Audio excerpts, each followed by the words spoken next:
일단 미네소타가 내일 백투백이죠. 미네소타는 올 시즌에 백투백을 2번밖에 안 했더라고. 근데 백투백 기간 동안 본인들의 공격은 일단 3점이 오지게 안 들어가고 실점이 되게 많습니다. 특히 이 미네소타라고는 믿기지 않을 정도로 백투백일 때 야투 허용률이 엄청나요. 미네소타는 상상하기 힘든 야투율입니다. 상대팀의 야투를 리그에서 2번째로 잘 억제를 하는 팀인데 백투백일 때는 상대방의 야투를 저지했던 거에 한 10%가량으로 더 허용을 하고 있더라. 3점도 올 시즌 3점 수비율이 34.4%인데 백투백일 때는 49%로 허용을 했다고 해요. 이만큼 미네소타가 백투백일 때 수비력이 확연하게 좀 꺾이는 편인 것 같다. 그런 것들은 일단 보였었고, 그리고 제가 요즘 미네소타의 최근 15경기 그거 한번 또 눈으로 보여드릴게요. 이렇게 됩니다. 여기 이제 오른쪽에 있는 게 미네소타고, 어제도 말했다시피 여기 있는 상대했던 팀들 뉴올, 댈러스, 인디애나 쭈루룩 해갖고 휴스턴, 댈러스, 올랜도까지 전부 다 미네소타는 최근 15경기를 5할 승률 이상의 팀들만을 상대를 하고 있다. 상당히 어려운 그런 일정이었었고, 그래도 그 기간 동안 9승 6패로 괜찮았었다.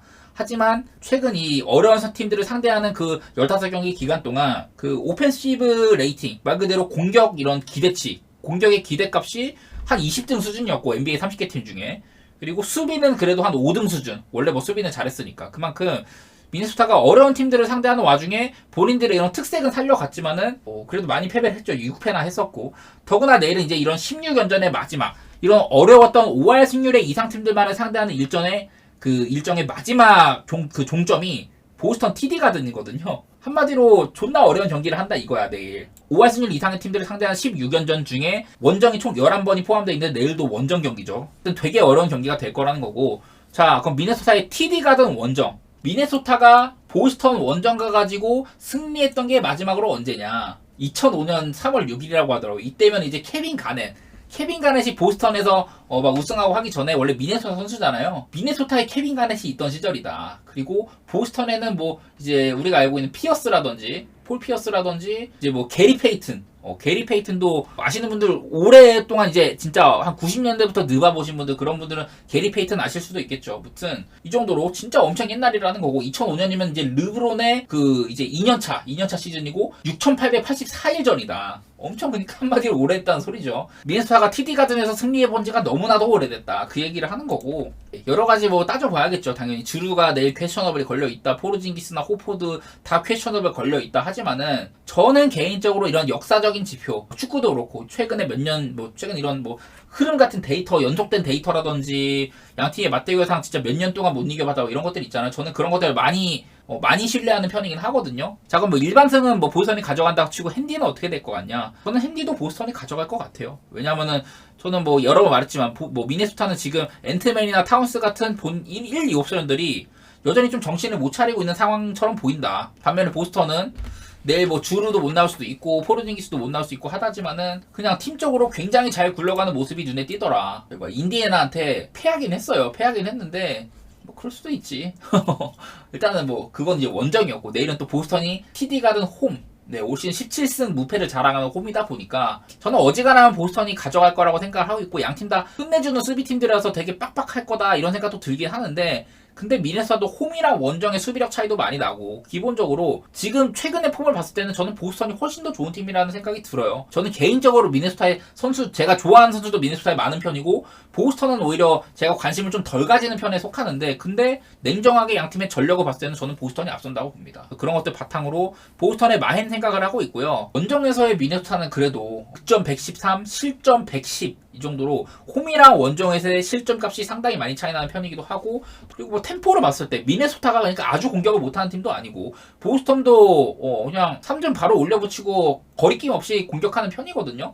뭐 세트 오펜스도 잘하는 편이고, 보스턴 마엔에다가 오바 쪽으로 보도록 할게요. 다음 이제 디트로이트 대 샌안토니오. 앞서 말씀드린 경기, 미네소타 대 보스턴이 서부 1위와 동부 1위의 대결이었다면은 디트로이트 대 샌안토니오는요 서부 꼴찌, 동부 꼴찌의 대결이라고 할 수가 있어요. 자, 제가 그 커닝햄의 이런 결장에 따른 이런 파생 효과라고 해야 되나? 그런 것들을 얘기했던 것 같아요. 최근에 커닝햄이 막 30점씩 박으면서 디트로이트의 상승세를 주도를 했었는데, 그게 보그다노비치의 복귀나 제일런 듀렌의 복귀 이런 거랑 맞물려 있다, 이런 소리를 했었습니다. 근데 오늘은 이제 커닝햄이 안 나왔음에도 불구하고 디트로이트가 그래도 110점 정도로 기록을 했죠. 물론 세크라멘토도 좀 공격을 그렇게 막 잘하는 팀까지는 아니고, 디트로이트가 오늘 많은 공격 기회를 가져가진 않았어요. 총 야투도가 85번이니까 적은 편에 속했는데, 이런 것들이 이제 좀 야투 시도가 적었다는 거는 좋은 공격 기회를 만들지 못했다는 거나 뭐 그런 것과도 연관이 있는데, 커닝햄이 없는 게 다소간에 좋은 공격 기회를 만드는 데는 조금 어려움을 겪는 것 같기는 하다, 디트로이트가.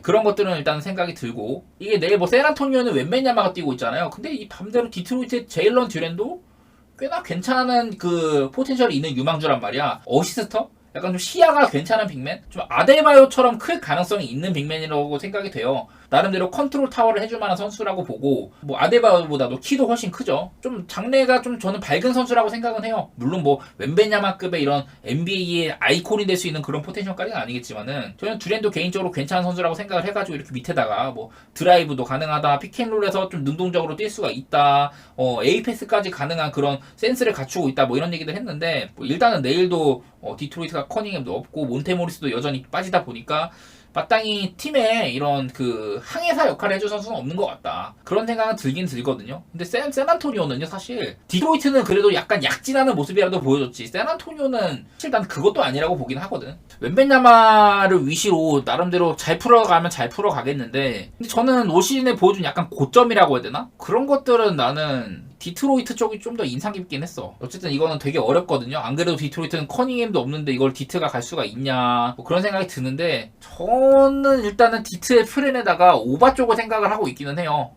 아무래도 오바를 보는 거는 디트로이트를 많이 생각을 해가지고, 최근 경기들에서 239점 정도는 계속해서 오바가 나오고 있고, 반대로 샌안토니오는 다소간에 웬벤야마가 뛰는 동안 수비팀이라고 생각을 할 만하거든요. 물론 뭐 공격도 제대로 못하고 뭐 템포가 빨리 하면서 많은 공격 기회를 이렇게 하려는 팀이기는 한데, 난 디트로이트의 기조가 조금 더 셀 것 같아. 오바 흐름을 생각해보면 한 것 같고, 경기는 좀 어려운데 그냥 전 디트 프렌의 오바 쪽으로 볼게요. 다음 이제 인디애나 대 워싱턴. 자, 할리버튼이 빠져있잖아요.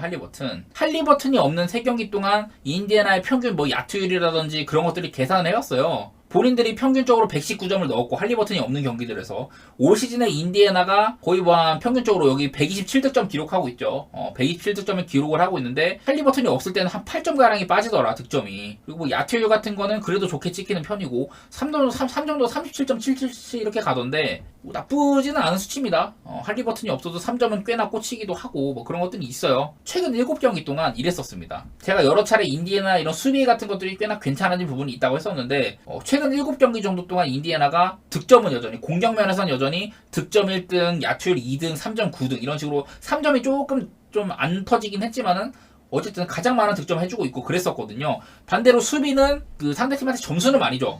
점수는 21점가량 주면서 많이 주는데, 야투율이나 3점 같은 부분은 10등 정도로 상당히 괜찮아졌었다. 말 그대로 인디애나가 이제 옛날처럼 수비는 못하고 공격만 잘하는 그런 팀은 약간은 좀 벗어던진 것 같다. 그리고 또 요즘에 이 인디애나의 상승세를 주도하고 있는 친구 중에 하나가 이제 베네딕트 메서린이 원래 올 시즌 초반에는 주전 3번으로 나왔었어요. 근데 인디애나도 뭐 브루스 브라운 써보고 네마드도 써보고 하면서 이 메서린을 이제 벤치 에이스로 쓰고 있단 말이야. 벤치 타임 스코어러로. 메서린이 최근 7경기 동안 아래 인디애나 이렇게 나름대로 잘 나갔던 기간 동안 득점 20점, 야투율 거의 60% 가까이, 3점도 45%. 특히 직전 그 보스턴과의 경기에서도 메서린이 엄청 잘했었죠. 그래서 나름 이렇게 뭐 강팀이랑 할 때 쫄지 않는 모습도 있고, 깡다구가 있는 모습을 보여주고 있고, 요즘에 잘하고 있다 이거고, 워싱턴은 뭐 맨날 말하지만은 얘네가 가끔 진짜 의외의 모습을 보여줄 때는 있는데 그게 엄청 자주 있는 날도 아니고, 내일도 물론 워싱턴이 갑자기 좀 색다른 모습을 보여줄 수도 있겠죠. 근데 기본적인 그런 확률 자체를 높게 안 보고 있고, 그리고 워싱턴이 가끔 이렇게 뭐랄까 좀 반란을 일으키려면은 3점이 잘 터진다거나 막 그런 것들이 있어야 되는데, 근데 저는 인디애나 워싱턴의 화력전을 펼치면은 워싱턴이 화력전으로는 못 이길 거라고 생각을 하거든요. 뭐 물론 올 시즌에 한번 이제 인디애나를 워싱턴이 한번 137대 123으로 잡은 적이 있기는 한데, 어렵긴 한데, 그날은 이제 할리버튼이 이제 거의 뭐 한 20점도 못 넣고 되게 못했던 날이었어요. 내일은 뭐 할리버튼이 없기는 하지만은, 그런 관점에서 저는 일단 251.5 이거는 조금 높아 보이긴 합니다. 아까도 말했지만 할리버튼이 없을 때 인디애나는 그 득점이 한 8점가량 빠진다고 했었고, 확실히 볼이 잘 안 돌긴 안 돌아요. 그런 것들도 보이긴 하고, 이게 할리버튼이 일단 없다는 게 인디애나를 딱 그냥 규정 짓기가 어려운 편이고, 워싱턴은 가끔 얘네들도 막 반전의 모습을 보여주곤 하잖아요. 직전 경기 워싱턴이 그 오클라호마랑 경기했던 것처럼 막 끝까지 뭐 막 가고 막 그랬던 것처럼. 그래서 저는 되게 어렵게 다가오는데, 근데 화력전에서 난 인디애나가 안 질 것 같고, 인디애나의 7.5 마인 정도 생각을 하고 있고요. 251.5면은 양 팀이 서로 간에 뛰는 팀이다를 생각했을 때는 언더를 볼 법은 하다. 하지만 이 워싱턴은 좀 초장부터 마헨권에 이렇게 걸치게 되면은 경기를 일찍 던지거든요. 그러니까 막 뭐 워싱턴이 110점도 못 내고 그냥 끌려가다가 끝나는 경기, 그런 빈도가 되게 높은 팀이에요. 저는 내일 인디애나가 초반부터 막 3점 터져주고 요즘에 좋은 모습처럼 득점 많이 하고 야투를 높고 이런 부분 보여주면은 반대로 또 수비나 2점 슛이나 필드골 수비나 3점 수비 이런 것들 잘 되고 있는 인디애나기 때문에 조금이나마 그런 모습 보여준다면은 저는 인디애나가 마헨에다가 언더 같은 거 이렇게 챙겨갈 만하다고 봅니다. 내일 느가 나만 어려운 거 아니죠? 자, 다음에 샬럿 대 세크라멘토인데 어쨌든 세크라멘토는 반전의 모습을 보여줬어요. 오늘 경기 전에 세크라멘토가 저기 어디 뉴올리언스인가? 엄청 개 대패를 당했잖아. 전반부터 뭐 거의 30점 차 가까이 나는. 오늘 세크라멘토가 그래도 오늘 이제 내일 또 백투백이죠. 디트로이트 상대로 거의 뭐 한 20점 차 넘는 이런 상당히 좋은 경기를 보여줬습니다. 전반전에는 좀 비등비등했는데 후반전 들어서는 세크라멘토가 크게 앞서 나갔고 좀 무난한 경기를 했었었죠. 특히 또 이제 사보니스 같은 애들이 인사이드 격파하고 뭐 그런 모습이 눈에 띄었고, 사보니스가 요즘 들어서 특히나 좀 어시스트 슛도 높아지고 트리플 더블도 덜어 있다 이런 부분들 많이 말씀드렸던 것 같은데, 기본적으로 내일 샬럿도 지금 마크 윌리엄스가 빠지잖아요. 제가 여러 차례 샬럿 얘기할 때마다 마크 윌리엄스 빠지면 인사이드 구멍이라 갖고 답도 없다, 마크 윌리엄스가 있고 없고가 한 15점 정도를 가르는 선수다 이런 얘기 많이 했었고, 그리고 고든 헤이워드, 안 그래도 지금 볼도 없는데 헤이워드까지 없으면은 샬럿은 방향성을 못 정하는 팀이 될 거다 이런 얘기 되게 많이 했어요. 저는 또 그런 얘기 할게요. 샬럿은 나는 여전히 답도 없다고 생각해. 저번에 한번 세크 상대로 111대 104로 한번 뭐 이긴 적은 있었습니다. 그때는 샬럿이 원정이었거든요. 세크라멘토 홈이고. 근데 뭐 그때 샬럿이 진짜 의외의 승리를 거두긴 했지만은 또 과연 그럴 수 있을까? 지금은 그래도 세크가 사보니스도 조금 괜찮아지고 팍스도 그냥 평소보다 그냥 평소만큼만 딱 해주면은 어지간하면 이길 거라고 보긴 하거든요. 샬럿도 로지어가 터지거나 마일스 브리지스 같은 애들이 좀 잘해주지 않으면은 이 볼륨 쌓기가 굉장히 힘든 팀인데, 안 그래도 지금 PJ 워싱턴도 빠지고 있는 상황이고 다우스니까 어지간하면 안 나올 것 같고. 자, 단적으로 밑에 있는 거 보면요, 샬럿에 지금 내일 5경기 찾아왔거든요. 샬럿을 막 14경기, 13경기 막 이렇게 찾아오다 보니까 누적치가 너무 많아. 그러니까 샬럿이 최근 한 15경기 가까이 못하고 있는데 그게 누적이 너무 많다 보니까 한 번씩 잘하더라도 그게 묻히잖아요. 그래서 그냥 최근 5경기만 뽑아왔거든요. 샬럿의 최근 5경기. 근데 5경기만 이렇게 표본을 작게 잡아도 샬럿은 그냥 못해. 그나마 3점이 요즘에 조금 나아졌다 이런 게 보이긴 하는데 여전히 득점이나 야투 성공률은 최하위권에 속한다. 반면에 상대팀한테는 또 실점 많이 하고 그 야투 허용률, 3점 허용률도 상당히 높은 편이죠. 한마디로 샬럿은 표본을 길게 잡든 뭐 조금 적게 잡든 간에 여전히 NBA에서 가장 못하는 팀이다. 저는 그렇게 봐요. 자, 그럼 이제 세크라멘토는 내일 백투백이잖아요. 제가 여러 차례 세크라멘토가 백투백일 때는 변수가 굉장히 많다 그런 얘기를 했었어요. 근데 이제 직전 백투백일 때 한번 그런 모습을 벗어 던졌어. 올랜도와의 경기에서 세크라멘토가 138대 135로 승리를 거뒀는데 뭐길래 그러냐. 이 세크라멘토가 백투백일 때는요, 이제 왼쪽에 있는 거 순서대로 득점, 야투 3점인데 백투백일 때 세크라멘토는 109점밖에 못 넣고, 보면은 세크라멘토가 올 시즌 평균 경기당 득점이 118점이잖아요. 118점. 근데 백투백일 때는 109점밖에 못 넣는다. 야투율 44%, 3점 29%. 그냥 야투율이 전부 다 마탱이가 가버린다. 백투백일 때는. 반대로 실점,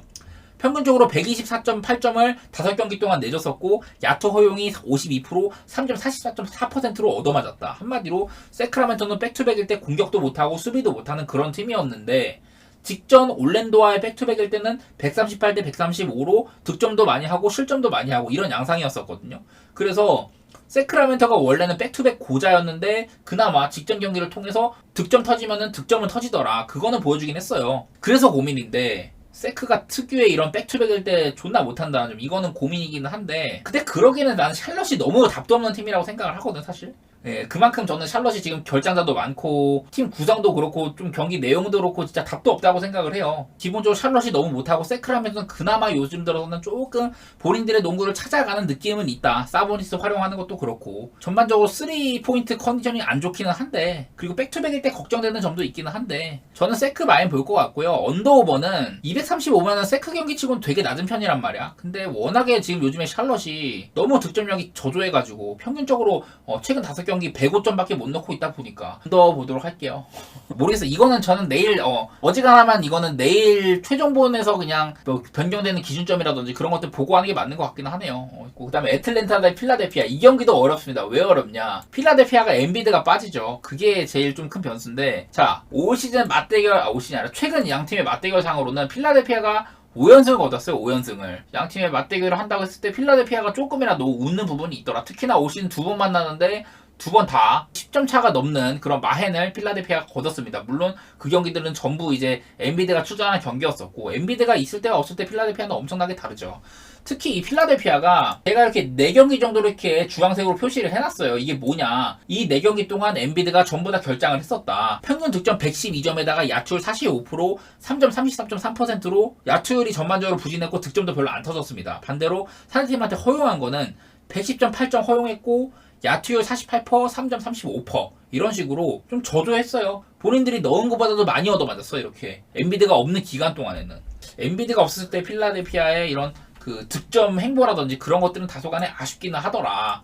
그런 것들이 보이는 상황인데, 근데 일단은 내일 상대가 애틀랜타라는 점이에요. 이 애틀랜타가 다들 아시겠지만은 오바팀에 속하는 팀이고 244.5라면 기준점이 조금 다소간에 낮아 보일 수도 있겠다, 그런 생각이 들기는 하는데, 일단은 애틀랜타가 최근에 뒤지게 못하고 있다. 뭐냐면은 애틀랜타 최근 8경기 9위 정도, 그 8경기 동안 득점 자체는 많이 했어요. 근데 야투율이나 3점 슛이 23등 28등으로 특히 3점 슛이 요즘에 안 터지고 있다더라.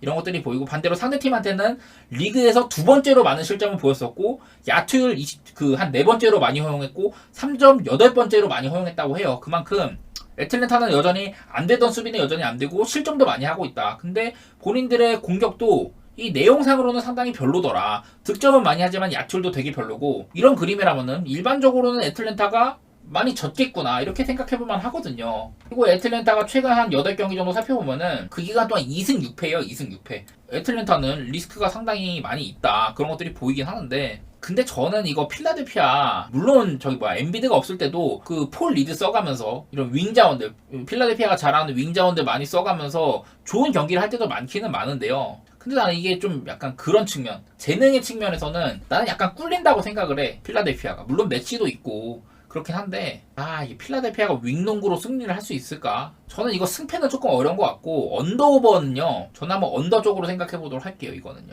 아무래도 엔비드가 없었을 때 필라델피아가 일단은 득점력이 상당히 저조한 편이고, 아무래도 좀 자유투 뺑뜯기도 잘 안 되고 하다 보니까, 하여튼 뭐 필라델피아도 이게 템포를 올리려면 올리는 팀이에요. 유타도 이제 템포 맞춰주는 팀이기도 하고, 애틀랜타도 뛰면은 뛰는 팀이라 가지고 이게 언더오버도 좀 어렵긴 한데, 저는 일단 244.5면은 엔비드가 없는 필라델피아한테는 다소간에 좀 높아 보인다. 그런 것들 생각해보고, 워낙에 요즘에 애틀랜타가 득점 자체는 많이 하지만은 그런 내용이 좋지 않다는 점이나 기본적으로 지금 수비가 상당히 마탱이가 가있다, 이런 것들 보면은 이게 필라델피아를 봐야 되나 싶은데 고민이 많네요. 저는 그럼에도 엔비드의 존재감 때문에 애틀 쪽을 선택은 하긴 했는데, 내일 뭐 그냥 최종본 같은 데서 그냥 찾아보면 좋을 것 같아요. 되게 어렵네요 이것도. 마이애미 대 오클라호마 보도록 하겠습니다. 그나마 저는 이 경기는 그냥 흐름 따라간다고 할 것 같아요. 흐름 따라가면은 그나마 예측은 편할 것 같다. 무슨 흐름이냐, 일단 오클라호마가 최근에 뒤지게 못하고 있다는 점. 오클라호마가 직전 워싱턴한테도 좀 끈질긴 승부 끝에 승리를 거뒀었고, 지금 계속해서 동부 이제 원정 3연전을 하고 있거든요. 애틀랜타, 브루클린, 워싱턴. 애틀랜타나 브루클린이라는 이런 오펜스 리바운드를 자랑하는 팀한테 오펜스 리바운드 뒤지게 많이 따이면서 무난하게 패배를 했습니다. 거의. 직전 워싱턴은 아무래도 오펜스 리바운드에 대한 위협은 없었지만은, 근데 그런 팀한테도 이런 접전 끝에 겨우 좀 신승을 거뒀단 말이죠. 근데 이 마이애미는 기본적으로 앞서 말씀드린 애틀랜타, 브루클린, 워싱턴, 얘네랑은 궤를 달리하는 팀이지. 최근에 마이애미 10경기 보면은 뭐 득점은 그냥 그저 그래요.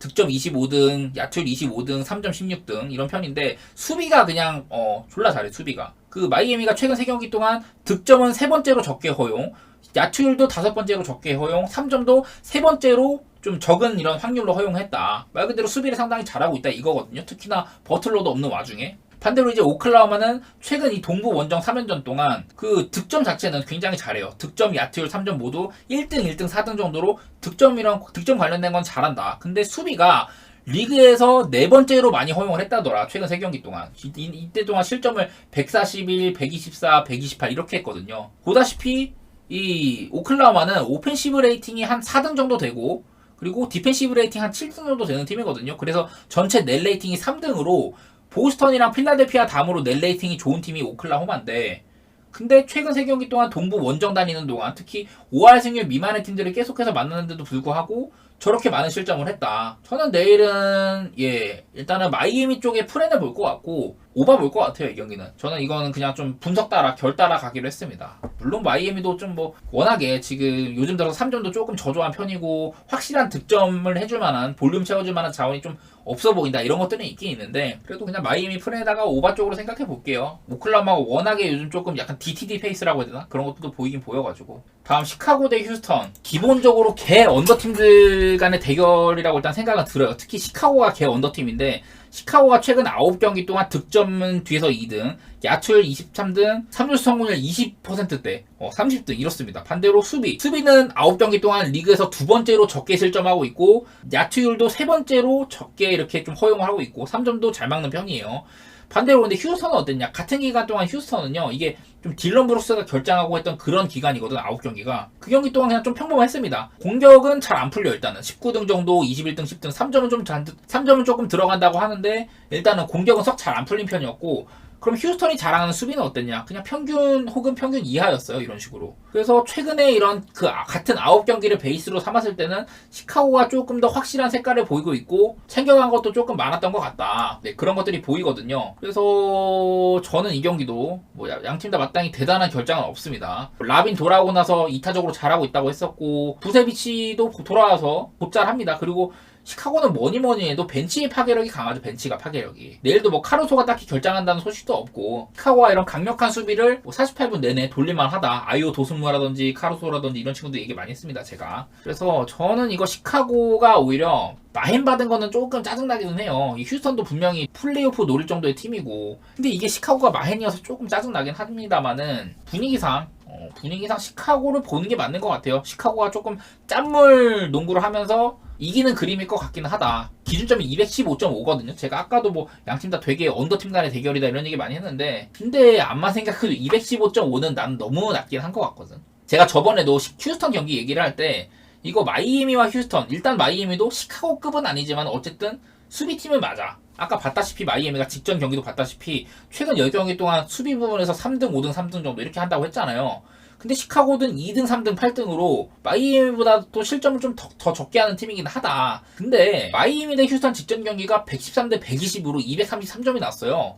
저 경기도 기준점이 한 218인가 그랬어. 저는 그 경기 오바 갔었죠. 나는 시카고 대 휴스턴도 이거 정도면 215.5는 오바가 된다고 생각을 하거든. 이거는 물론 시카고가 언더의 기조를 가진 팀이긴 하나 지금의 휴스턴은 다소간에 오바 색깔을 조금 풍기는 것 같다 그런 생각도 들어가지고 저는 이거 시카고 마인의 오바 쪽으로 보도록 할게요. 제가 내일 NBA 괜히 어렵다고 하는 게 아니에요. 진짜 울며 겨자 먹기로 선택해야 되는 그런 게 되게 많은 것 같아. 다음 경기 뉴올 대 골스. 골든 스테이트가 지금 CP3가 빠져있고 디그린도 조만간 돌아온다고는 하지만은 여전히 없는 상황이기는 해요. 확실히 디그린이 없으니까 골스가 수비적으로 많은 문제를 노출하는 게 보이긴 한다. 골스가 뭐 승리도 많이 못 챙기고 있기도 하고 특히나 최근 7경기 동안 2승 5패예요. 2승 5패. 근데 그중에 6경기가 홈이었거든. 그래서 확실히 골스가 요즘에는 딱히 홈이라고 대단한 메리트가 있는 것 같지는 않다. 그런 것들이 보여요. 반대로 뉴올은 어떠냐? 뉴올리언스는 지금 정말 잘 나가고 있죠. 내일은 이제 또 자이언이 아마 내일은 나올 것 같긴 합니다. 직전 경기 이제 세크라멘토전은 안 나왔는데 아마도 자이언이 내일은 나오지 않을까 싶고 그리고 알바라도도 한 경기 쉬었는데 나와준다면은 벤치 구간에서 이런 게임 체인저 역할을 많이 한다. 수비로 일내는 선수다 이런 얘기 많이 했었죠. 단순히 그 뉴올리언스가 내일 또 이제 원정이긴 한데 최근에 뉴올리언스 원정 6연승 중이에요. 6연승. 그 워싱턴, 샬럿, 샌안토니오 이렇게 좀 약한 팀들 만나기도 했지만은 클브, 미네소타, 세크라멘토 5할 승률 이상의 팀들도 많이 만나가지고 죄다 연승을 거두고 있고 그리고 뉴올리언스가 최근 그 6연승 중에 5경기 워싱턴한테는 144대 122로 오바 게임을 하긴 했지만은 뭐 어쨌든 그것도 거의 한 20점 차 마헨이었죠. 오바 게임을 한 적도 있지만은 샬럿한테 107점, 샌안토니오 110점, 클리블랜드 104, 미네소타 106, 세크 100 이런 식으로 네로라는 강팀들을 상대로도 100점대 중반대에 묶고 그런 경기들이 되게 많았거든. 한마디로 뉴올리언스의 요즘 포스가 굉장히 강력하다. 물론 직전 경기 그 클리퍼스 같은 팀한테 막히기도 했지만은 여전히 그 세크라멘토를 전반부터 개발라버리면서 확실히 뉴올리언스의 폼은 요즘에 좋다. 이거를 입증을 했거든요. 그래갖고 일단은 뉴올리언스가 좋게 보인다. 그럼 이 상승세의 중심에 누가 있냐? 저는 요즘 들어 특히 맥컬럼 칭찬을 많이 하고 싶어요. 맥컬럼이 보다시피 이렇게 득점 21점, 야투율이나 3점슛 다 높게 찍히죠. 특히 3점슛 또라이급으로 잘 넣고 있는데 제가 최근 6경기로만 잡았지만은 맥컬럼이 이제 기흉으로 어려움을 겪다가 복귀를 하고 나서 거의 한 15경기 이상 치르고 있단 말이에요. 제가 알기로는. 근데 그 기간 동안 지금 여기 적힌 거랑 비슷합니다. 3점슛 계속 꾸준하게 잘 넣어주고 있고 야투율도 계속해서 꾸준하다. 득점도 한 19점 정도면은 괜찮게 넣고 있는 편이기도 하고 높은 고감도의 슈팅 효율 보여주고 있다. 이런 분들 얘기하고 싶거든요. 그래서 저는 이런 페이스대로라면 뉴올리언스가 승리할 거라고 보고 뉴올의 뭐 일반승 정도도 노릴만하다고 봐요. 어쨌든 뉴올리언스가 저는 마헨도 충분히 한다는 그런 생각이고 뉴올 마헨에다가 저는 언더 쪽으로 생각해 보도록 하겠습니다. 이 경기는 그거보다는 골수가 적게 먹히고 유타 대 덴버. 자, 얘네는요, 그 맞대결상으로는 일단은 언더가 많았던 게 눈에 띄더라고, 저는요. 내일 기준점이 238.5로 다소 높은 편인데, 최근 몇 년간, 마카네는 위시로 랭킹팀의 면모를 풍길 때였었고, 덴버는 최근 한 2022년 이때도 전부 컨텐더 팀이었었죠. 그 요키치를 바탕으로. 컨텐더 팀이었는데, 양 팀의 최근 그런 몇 년간의 맞대결 동안 238.5 기준으로는 거의 뭐 죄다 언더였어요. 최근 경기도 순서대로 보면 가장 최근부터 112점, 232점, 225점, 뭐 218점, 225점, 212점, 227, 224, 232 뭐 이런 식으로 최근 한 2년 동안 단 한 번도 238.5로는 오버가 난 적이 없어. 제가 물론 막 유타가 공격 템포 되게 빠르고 뭐 장신 라인업에다가 막 이런 팀이라고 얘기를 많이 했습니다. 외곽에서 마카넨 터지면 못 막는다 이런 얘기도 많이 했는데 근데 일단은 그렇다고 하더라도 양 팀의 맞대결상은 일단은 언더가 되게 많았다. 이것도 있고요. 우리가 홈 유타에 대해서 많은 이런 차이가 있다고 알고 있잖아요. 제가 여기 괄호에 4,300이랑 5,280이 이게 그 피트가 아마 30cm인가 아마 그렇고 33cm인가 그 정도인데 그 이제 해발 고도예요. 해발 고도. 유타의 홈인 이제 솔트레이크 시티 이쪽 동네는 고도가 이제 4,300피트라고 하고 덴버가 이제 홈구장으로 삼고 있는 데가 5,280피트다. 한마디로 내일 유타가 보통 일반적으로 홈에서는 원정원 팀들을 많이 잡아먹잖아요. 근데 덴버는 맨날 그 고산지대에서 플레이를 하는 팀이야. 덴버가 유타의 원정을 간다고 한들 유타가 막 편하게 상대팀을 이렇게 압살하는 그런 그림은 잘 안 나타날 것 같다. 그런 생각을 해보고 예 물론 유타가 요즘에 무섭기는 해요. 특히 유타가 최근 10경기 동안 8승 2패거든요. 8승 2패. 그 기간 동안 뭐 뉴올리언스나 보스턴 같이 이런 폼이 상당히 좋은 팀 혹은 동부의 대표적인 강팀 그리고 다 원정 경기이기도 했었고 그러긴 했는데 그래도 요즘에 유타는 좋은 모습 보여주기는 하거든요. 그래서 유타에 풀어내갈까 생각을 많이 했는데 덴버 상대로 유타가 6.5를 받았으면은 저는 6.5는 조금 갈만하진 않다고 생각을 해요. 만약 예를 들어서 저번에 미러키전처럼 유타가 프랭값이 조금 더 높았다. 초기 프랭값이 그때도 거의 한 9.5였나 8.5, 9.5였나 그랬던 것 같은데 나중에 7.5로 조정이 됐었는데 막 9.5 줬다. 그랬으면은 유타를 갔을 것 같아. 근데 6.5면은 가긴 좀 힘든 것 같고 저는 238.5 언더 이렇게 가보도록 하겠습니다. 그 다음에 이제 마지막으로 클리퍼스 대 토론토. 그래도 이 경기는 조금 견적이 나오지 않을까. 일단은 토론토가 오늘도 봤다시피 전반전에 이 새끼들이 108점인가 107점인가 그 정도밖에 안 났잖아요. 특히 또 토론토가 레이커스 상대로 역전까지 하는 그림이었었고 이 쿼터 막판에 이 새끼들 왜 이렇게 언더가 나지? 나는 분명 뛰는 팀이라고 생각했는데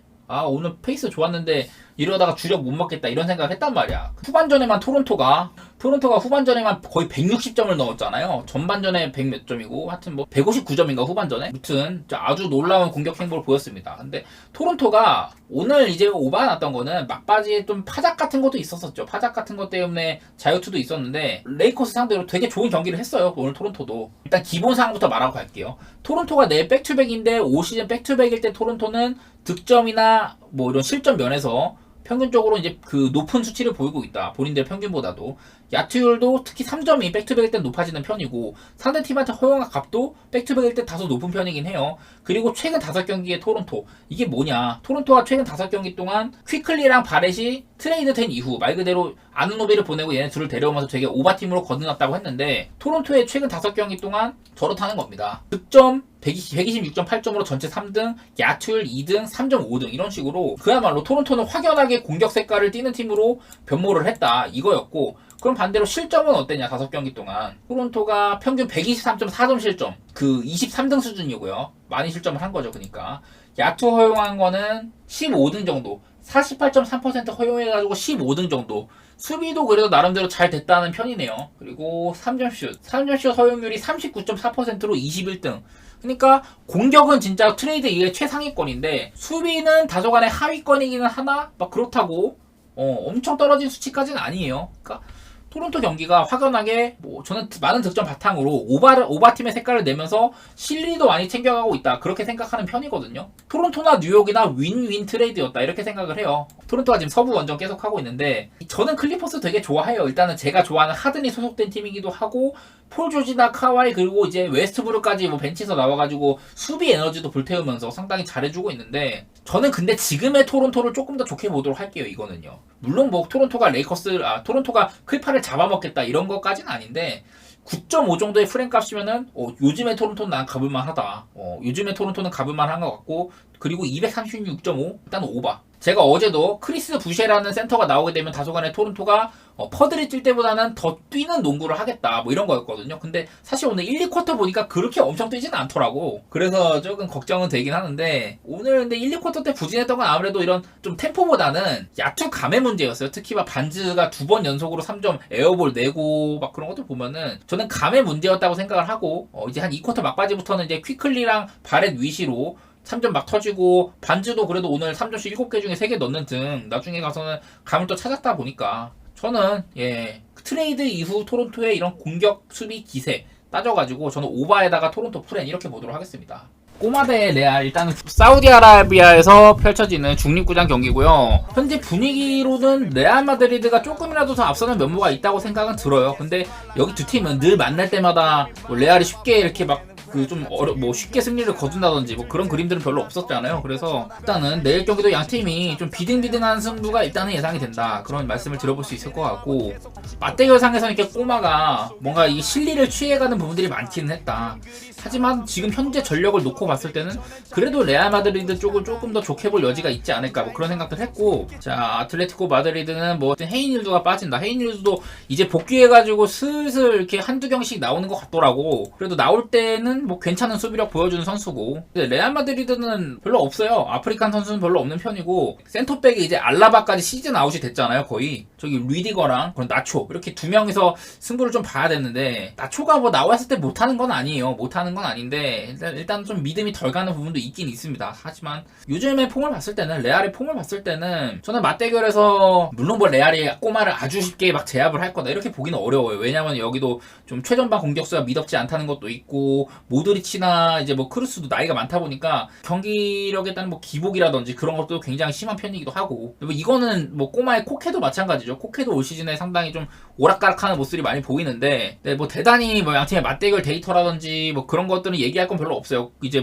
레알 마드리드도 이게 홈도 아니고 중립구장 경기다 보니까 지금 그냥 여러가지 폼이나 여러가지 것들을 따져봤을 때는 레알 쪽을 일단은 조금이라도 좋게 보는 게 맞을 것 같고, 저는 레알 마드리드 무승부나 햄무나 이렇게 둘 다 갈 것 같기는 하거든요. 고배당을 노리는 것들을 좀 선호를 하기 때문에 레알 햄무나 무승부나 둘 다 갈 것 같기는 한데, 그래도 하나 고르라면 저라면은 햄무를 고르지 않을까 그런 생각은 드는 것 같고, 원래 같으면 좀 언더 같은 것도 고려를 해볼 텐데, 근데 요즘에 꼬마를 보면은 사실 예전처럼 그런 언더 팀이다 이렇게 보긴 좀 힘들어. 조금 나는 그래도 안정적으로 가고 싶다. 이게 사실 2.5 기준인데 언더가 1.79면은 저는 그래도 배당 자체는 좋다고 생각은 하거든요.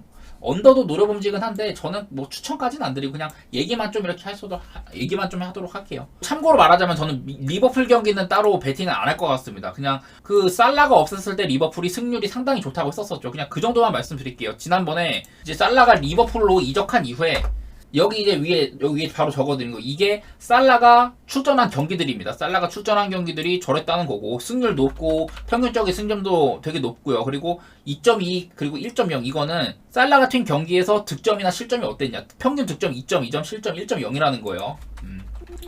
그리고 다음 이제 그런 반대로, 자 이제 살라가 없을 때는 어떻게 되냐. 살라가 직전 아스날전도 그렇고 이제 없었는데, 살라가 없었을 때 승률이 더 좋다고 했습니다. 이게 제가 수정을 못했는데 이제 32경기 25승이 됐을 거예요. 제가 이거 업데이트를 못했고, 살라가 없을 때 31경기 24승 3무 3패였다가 리버풀이 아스날 상대로 2대0 승리를 거뒀잖아요. 그러면서 32경기 25승 3무 3패가 된 거예요. 득실 같은 것도 조금은 올랐겠지. 제가 수정은 못했는데 무튼 간에 살라가 없을 때 리버풀은 충분히 승률 같은 거는 잘 나왔다. 그래서 풀럼 가실 분들은 그냥 참고하시라고 이 정도만 말씀드릴게요. 풀럼 경기나 리버풀 경기 이렇게 선택하실 분들은 참고만 하시라.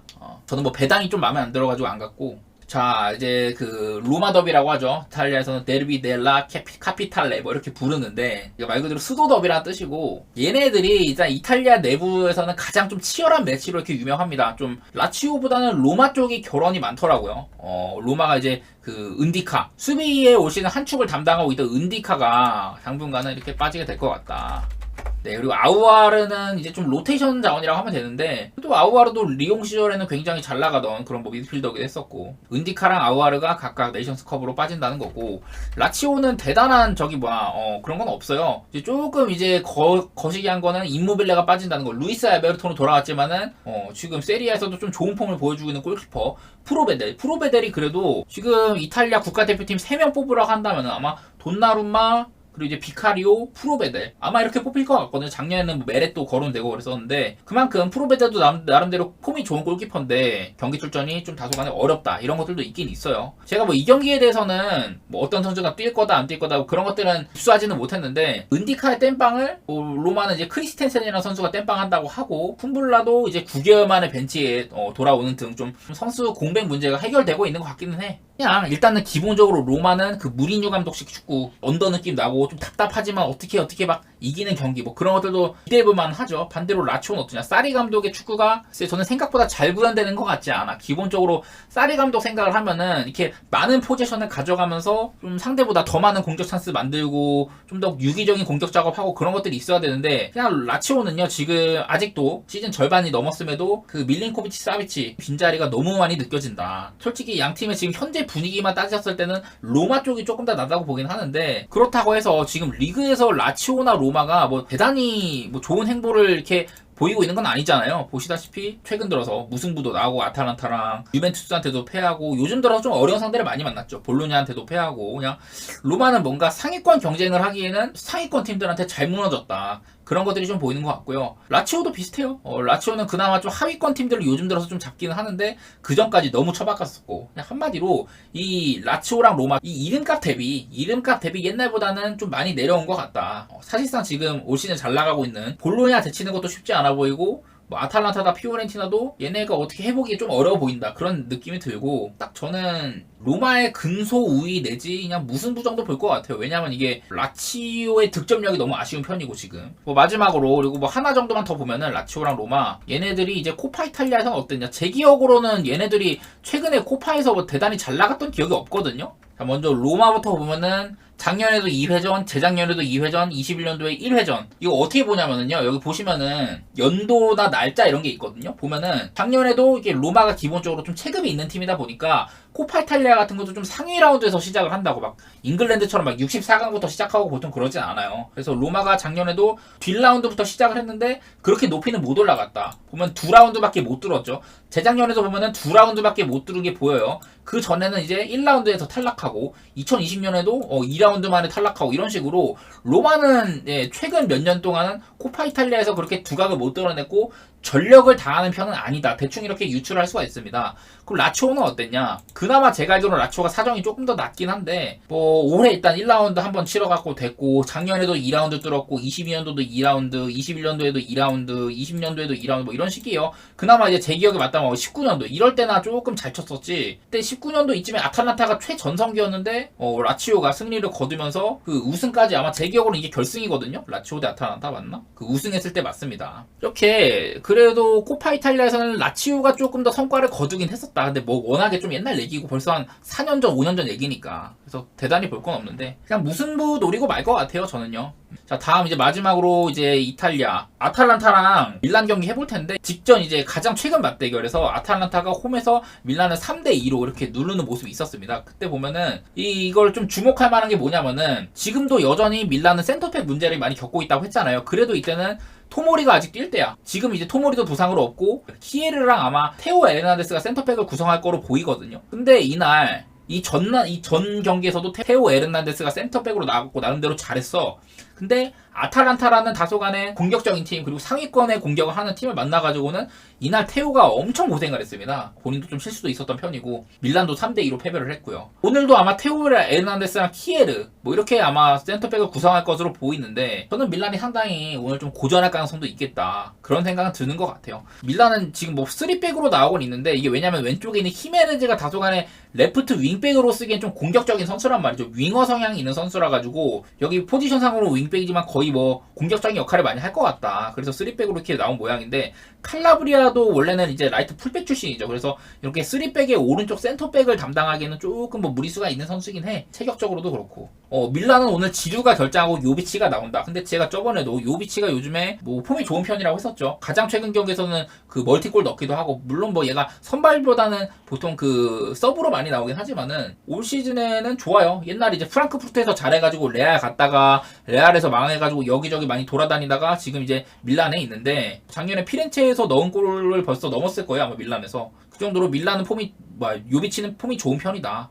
레앙이랑 퓰리치도 나올 때마다 잘하는 편이고 일단은 밀란의 수비 쪽은 조금 이렇게 의심할만 하지만은 그리고 중원도 보면 린데르스랑 로프터스치크가 주전이라고 할 법은 한데 얘네가 좀 수비적인 기여? 그런 거에는 크게 도움은 안 되긴 하거든요. 나는 뭐 밀란이 다소간에 좀 공격적인 라인업으로 나왔다 생각을 하고 또 후방도 약간은 좀 이제 약점이 있다. 허술한 편이다. 이런 생각은 드는 것 같아요. 그럼 이제 아탈란타는 어떠냐? 오늘 아탈란타의 라인업을 보니까 일단 오른쪽 훌룸이라는 선수는 원래 주전은 아니에요. 그리고 중원에 있는 이제 센터백 히엔이라는 선수는 원래 주전은 아닙니다. 그나마 뭐 스카이빈이라든지 짐시티, 에델손 데룬, 루게리, 샤를 데켈라허, 푸메이너스 여기까지는 주전으로 보여. 더구나 여긴 또 아탈란타는 그 골키퍼까지 원래는 무소라는 골키퍼를 쓰는데 카르네세키는 올 시즌에 좀 기회를 받는 것 같긴 하더라고. 뭐 양팀 다 확실히 힘을 많이 뺀 것 같기는 하다.